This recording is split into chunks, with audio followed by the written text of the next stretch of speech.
মানুষকে চিড়িয়াখানার পশুর মতো ব্যবহার করে যে সিস্টেম তা ভেঙে দেওয়া উচিত এবং গত 50 বছরে সফলভাবে যাকে করতে রেখেছে তিনি একমাত্র জর্জ বুশ।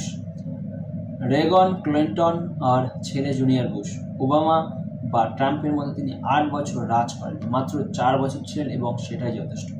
পৃথিবীর প্রায় 20% মানুষকে স্ট্যালিনীয় পরাধীনতা থেকে মুক্তি দিয়েছে।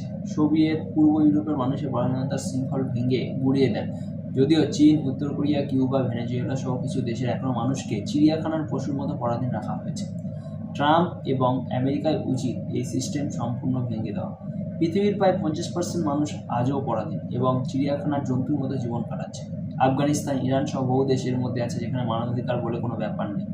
অবশ্য বহু ক্ষেত্রে আমেরিকা নিজেও এই ধরনের চিড়িয়াখানা তৈরি করে রাখে, এটা অস্বীকার করে লাভ নেই। ভেনেজুয়েলা বা ইরান ভেঙে আমেরিকার আর্থিক লাভ আছে বলাই বাহুল্য, কিন্তু যে ঝুঁকি নেবে সে তো লাভ নেবেই। চিরকাল এটা হয়ে এসছে। একসময় রাজারা ঋণ নিত স্লিপ বা ব্যাংকারদের থেকে যুদ্ধের জন্য এবং যুদ্ধে যেতে সেই টাকা ফিরিয়ে দিত সুদসহ। বাংলা একসময় যে ব্যাংকিং হাব ছিল তার একটা বড় বিনিয়োগ ছিল যুদ্ধে। মুঘল সম্রাট থেকে বহু ইউরোপিয়ান দেশ বাংলার শ্রবদের থেকে ঋণ নিত।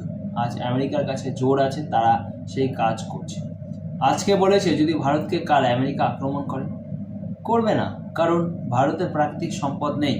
ভারত দাঁড়িয়ে আছে মানব সম্পদের ওপর। তাছাড়া 91-এর আগে যখন আমাদের টাকা ছিল না তখন আমরা পরমাণু বোমা ফাটিয়েছি, আরাফাতের সঙ্গে চুক্তি করেছি, পাকিস্তান ভেঙেছি, আমাদের কেউ স্পর্শ করেনি।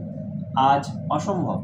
স্বার্থে হোক বা বিনা স্বার্থে মানুষকে যারা চিড়িয়াখানার পশু বানিয়ে রেখেছে তাদের ক্ষমতা থেকে সরিয়ে দেওয়া উচিত। অনেক সময় কাঁটা দিয়ে কাঁটা তুলতে হয়। সিরিয়ার পরে ভেনেজুয়েলা, এইবার উত্তর কোরিয়া, কিউবা, ইরান এবং চীন নিয়ে ভাবতে হবে।